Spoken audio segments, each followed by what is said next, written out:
എല്ലാവർക്കും ഹ്രീങ്കാര സമുദ്രയിലേക്ക് വീണ്ടും സ്വാഗതം. നമ്മൾ ഗണേശ പഞ്ചരത്ന സ്തോത്രത്തിൻ്റെ അടുത്ത ശ്ലോകങ്ങളിലേക്ക് പോവുകയാണ്. അതിനു മുമ്പ് ശ്ലോകം 2 നിങ്ങളെല്ലാവരും ഒരു സംശയം ചോദിച്ചിട്ടുണ്ടായിരുന്നു. സ്ക്രീനിൽ ഞാൻ നതേതരാതി ഭീകരം നവോദിതാർക്ക ഭാസ്വരം എന്നാണ് എഴുതിയിട്ടുണ്ടായിരുന്നത്. പറഞ്ഞപ്പോൾ ഞാൻ ഭാസുരം എന്നാണ് പറഞ്ഞത്. അതെല്ലാവർക്കും ഒരു കൺഫ്യൂഷൻ ഉണ്ടായിരുന്നു. രണ്ടും യൂസ് ചെയ്യാം, പ്രശ്നമൊന്നുമില്ല. പക്ഷെ ഞാൻ യഥാർത്ഥത്തിൽ പഠിപ്പിച്ചത് ഭാസുരം എന്ന് തന്നെ ആയിരുന്നു. ഞാൻ ആ ടെക്സ്റ്റ് കോപ്പി ചെയ്തപ്പോൾ ഞാനത് ശ്രദ്ധിക്കാൻ വിട്ടുപോയി. അതുകൊണ്ടാണ് കേട്ടോ. ഞാൻ വേറെ ഒരു ഇൻ്റർനെറ്റ് സോഴ്സിൽ നിന്നായിരുന്നു ടെക്സ്റ്റ് കോപ്പി ചെയ്തത്. അപ്പോൾ നിങ്ങളത് ഭാസ്വരം എന്നുള്ളത് ഭാസുരം എന്ന് ചൊല്ലിക്കോളൂ. രണ്ടിലും തെറ്റൊന്നുമില്ല. ഓക്കെ, അപ്പോൾ ഇനി നമുക്ക് 4-ാമത്തെ ശ്ലോകത്തിലേക്ക് പോകാം. 4-ാമത്തെ ശ്ലോകത്തിൽ പറയുന്നത്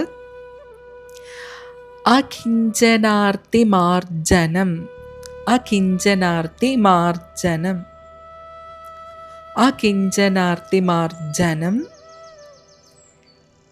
ചിരന്തനോക്തിഭാജനം അകിഞ്ചനാർത്തിമാർജനം ചിരന്തനോക്തിഭാജനം പുരാരിപൂർവനന്ദനം സുരാരിഗർവചർവണം പ്രപഞ്ചനാശഭീഷണം ധനഞ്ജയാദിഭൂഷണം കപോലദാനവാരിണം ഭജേ പുരാണവാരണം. അകിഞ്ചനാർത്തിമാർജനം ചിരന്തനോക്തിഭാജനം പുരാരിപൂർവനന്ദനം സുരാരിഗർവചർവണം പ്രപഞ്ചനാശഭീഷണം ധനഞ്ജയാദിഭൂഷണം കപോലദാനവാരിണം ഭജേ പുരാണവാരണം. ഓക്കെ. അകിഞ്ചനാർത്തിമാർജനം ചിരന്തനോക്തിഭാജനം പുരാരിപൂർവനന്ദനം സുരാരിഗർവചർവണം പ്രപഞ്ചനാശഭീഷണം ധനഞ്ജയാദിഭൂഷണം കപോലദാനവാരിണം ഭജേ പുരാണവാരണം. എന്താ പറഞ്ഞിരിക്കുന്നത്? ദരിദ്രന്മാരുടെ സങ്കടങ്ങളെ തുടച്ചു നീക്കുന്നവനും അനാദിയായ വേദവാക്യങ്ങൾക്ക് വിഷയമായിട്ടുള്ളവനും ശ്രീ പരമശിവൻ്റെ, അതാണ് പുരാരി അല്ലേ, ശ്രീ പരമശിവൻ്റെ ആദ്യപുത്രനും അസുരന്മാരുടെ ഗർവത്തെ നശിപ്പിച്ചവനും പ്രപഞ്ചത്തെ പോലും നശിപ്പിക്കുവാൻ കഴിയുന്ന വിധം അത്യുഗ്ര ശക്തിയോട് കൂടിയവനും ധനഞ്ജയൻ തുടങ്ങിയ ഉജ്ജ്വല പ്രാണശക്തികളാൽ ഭൂഷിതനും കവിൾത്തടത്തിലൂടെ മദജലമാകുന്ന പ്രചണ്ഡ ശക്തി പ്രസരിക്കുന്നവനുമായിട്ടുള്ള ആദിമ ഗജമുഖ രൂപനാകുന്ന ആദിമൂല ഗണപതി ഭഗവാനെ ഞാനിവിടെ ഭജിക്കുന്നു എന്നാണ് പറയുന്നത്. ആദിമൂല ഗണപതി ഭഗവാനെ ഇവിടെ ഭജിക്കുന്നു എന്ന് പറയുന്നു. ശേഷം അടുത്ത ശ്ലോകം നോക്കൂ. അടുത്ത ശ്ലോകം ശ്രദ്ധിച്ച് നിങ്ങൾ വായിക്കണം. കുറച്ച് ട്വിസ്റ്റ് ഉണ്ട്. നിതാന്തകാന്തദന്തകാന്തിം ദന്തകാന്തിം എന്ന് നിർത്തിക്കോ.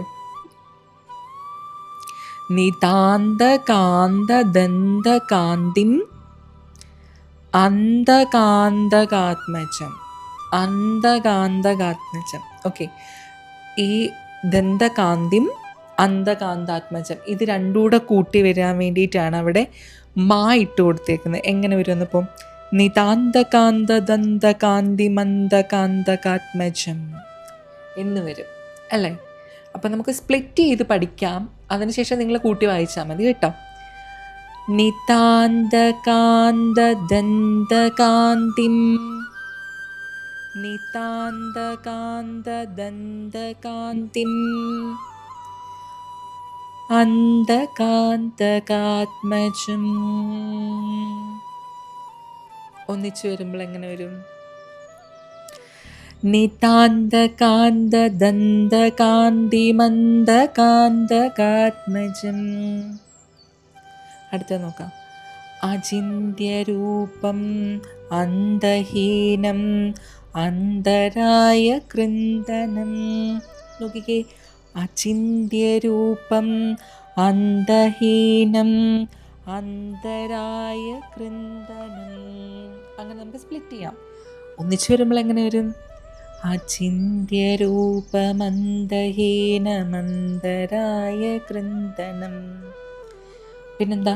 ഹൃദന്തരേ നിരന്തരം വസന്തമേവ യോഗിനാം തമേകദന്തമേകമേവ ചിന്തയാമി സന്തതം. ഓക്കെ. നിതാന്തകാന്തദന്തകാന്തിമന്ദകാന്തകാത്മജം അചിന്യരൂപമന്തഹീനമന്തരായ കൃന്ദനം. എനിക്ക് ശ്വാസം കിട്ടുന്നില്ല. ഹൃദന്തരേ നിരന്തരം വസന്തമേവ യോഗിനാം തമേകദന്തമേകമേവ ചിന്തയാമി സന്തതം. നിങ്ങളതിൽ ഞാൻ ഈ പറഞ്ഞ ഭാഗങ്ങൾ സ്പ്ലിറ്റ് ചെയ്തുകൊണ്ട് വലിയ പ്രശ്നമൊന്നുമില്ല. അല്ലെങ്കിൽ എന്നെപ്പോലെ ഇപ്പോൾ ശ്വാസം കിട്ടാണ്ട് വലയേണ്ടി വരും. അപ്പോൾ അതുകൊണ്ട് നമുക്ക് സ്പ്ലിറ്റ് ചെയ്ത് ചൊല്ലിയാലും കുഴപ്പമില്ല കേട്ടോ. എങ്ങനെ വരും? നിതാന്തകാന്തദന്തകാന്തിമന്ദകാന്തകാത്മജം അചിന്യരൂപമന്തഹീനം അന്തരായ കൃന്ദനം ഹൃദന്തരേ നിരന്തരം വസന്തമേവ യോഗിനാം തമേകദന്തമേകമേവ ചിന്തയാമി സന്തതം. അങ്ങനെ ചൊല്ലിയെന്ന് വെച്ചാൽ തെറ്റൊന്നുമില്ല കേട്ടോ. ഓക്കെ, അപ്പോൾ നമ്മൾക്ക് ഇവിടെ എന്താ പറയണേ നോക്കാം. അതായത് എപ്പോഴും പ്രഭ ചിന്തുന്ന ദന്തങ്ങളാൽ ശോഭിക്കുന്നവനും കാലകാലനാകുന്ന മഹാദേവൻ്റെ പുത്രനും ഭാവനയ്ക്ക് അതീതമായ രൂപത്തോടു കൂടിയവനും അവസാനം ഇല്ലാത്തവനും, ഒരിക്കലും അവസാനമില്ലാത്തവനും വിഘ്നങ്ങളെ നശിപ്പിക്കുന്നവനും യോഗികളുടെ ഹൃദയത്തിൽ എപ്പോഴും കുടികൊള്ളുന്നവനും ഏകദന്തനുമായിരിക്കുന്ന ദേവനെ തന്നെ ഞാൻ എപ്പോഴും ധ്യാനിക്കുന്നു എന്നാണ് പറയുന്നത് കേട്ടോ. ആ ഒരു ദേവനെ എപ്പോഴും ധ്യാനിക്കുന്നു. നമ്മൾ മനസ്സിലാക്കണം, ഇവിടെ ഗണപതിനെ ബ്രഹ്മസ്വരൂപനായിട്ട് കണ്ടുകൊണ്ടാണ് സ്തുതി ചെയ്യുന്നത്. പരബ്രഹ്മമായിട്ട് കാണുന്നത് കൊണ്ടാണ് അദ്ദേഹത്തിന് അവസാനം ഇല്ല എന്നുള്ളത് മെൻഷൻ ചെയ്തിട്ടുള്ളതിന് കാരണം കേട്ടോ. ഓക്കെ, ഇനി 6ാമത്തെ ശ്ലോകം എന്ന് പറയുന്നത് ഫലശ്രുതിയാണ് കേട്ടോ. ഈ 5 ശ്ലോകങ്ങളാണ് നിങ്ങളിപ്പോൾ കേട്ട ഈ 5 ശ്ലോകങ്ങളാണ് ശരിക്കും ഗണേശ പഞ്ചരത്നം എന്ന് പറയുന്നത്. ഇനിയുള്ളത് ഫലശ്രുതിയാണ് കേട്ടോ. അത് ചൊല്ലണ്ടെന്നല്ല, ചൊല്ലണം. ഓക്കെ. മഹാഗണേശ പഞ്ചരത്നം ആദരേണ യോന്വഹം പ്രചൽപതി പ്രഭാതകേ ഹൃദി സ്മരൻ ഗണേശ്വരം ആരോഗതാമദോഷതാം സുസാഹിതിം സുപുത്രതാം സമാഹിതായുരഷ്ടഭൂതിം അഭ്യുപൈതി സോചിരാത്. മഹാഗണേശ പഞ്ചരത്നം ആദരേണ യോ അന്വഹം. ഓക്കെ, അങ്ങനെയാണ് ആദ്യത്തെ ലൈന് കേട്ടോ. യോന്വഹം, അതാണ് യോന്വഹം. അവിടെ ഒരു സൈൻ നിങ്ങൾക്ക് കാണാൻ പറ്റുന്നുണ്ട്. എന്താണ് ആ സൈനിനൊരു പേരുണ്ട്, അറിയുന്നൊരു കമൻറ്റ് ചെയ്യട്ടോ. എന്തായാലും എൻ്റെ സ്റ്റുഡൻസ് ആണല്ലോ കേൾക്കുന്ന കൂടുതലും, നിങ്ങൾക്ക് ഞാൻ പഠിപ്പിച്ച് തന്നിട്ടുണ്ടല്ലേ, അപ്പോൾ അത് കമൻറ്റ് ചെയ്യട്ടോ. പിന്നെ പ്രചൽപതി പ്രഭാതകേ ഹൃദി സ്മരൻ ഗണേശ്വരം ആരോഗതാം അദോഷതാം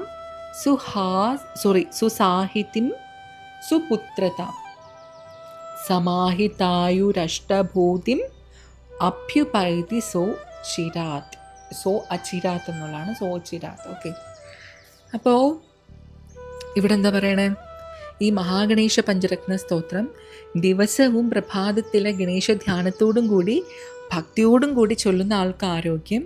അദോഷത എന്ന് വെച്ച് കഴിഞ്ഞാൽ എന്താ? ദോഷയില്ലായ്മ, നല്ല സാഹിത്യപാഠവം, സൽപുത്ര സമ്പത്ത്, ദീർഘായുസ്, അഷ്ടൈശ്വര്യങ്ങൾ മാത്രമല്ല ക്രമേണ ദാരിദ്ര്യ ദുഃഖ ഭയങ്ങളും നീങ്ങി ഗണപതി ഭഗവാന്റെ കൈവല്യം ക്രമേണ കൈവരുന്നു എന്നാണ് പറഞ്ഞിരിക്കുന്നത്. അപ്പോൾ ഇത്രയും പവർഫുൾ ആയിട്ടുള്ള ഗണപതി ഭഗവാന്റെ പഞ്ചരത്ന സ്തോത്രം നിങ്ങളെല്ലാവരും മുടങ്ങാണ്ട് ജപിക്കുക. വളരെ കുറച്ച് സമയം മതിയല്ലോ, മുടങ്ങാണ്ട് ജപിക്കുക.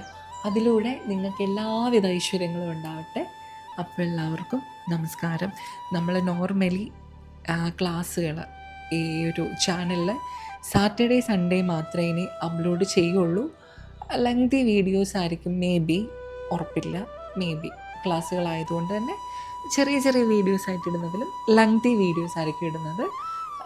അപ്പോൾ നിങ്ങളെല്ലാ സാറ്റർഡേയും സൺഡേയും ചാനൽ കയറി ചെക്ക് ചെയ്യുക, ക്ലാസ്സുകൾ വന്നിട്ടുണ്ടോ എന്ന് ഉറപ്പ് വരുത്തുക. Okay, by.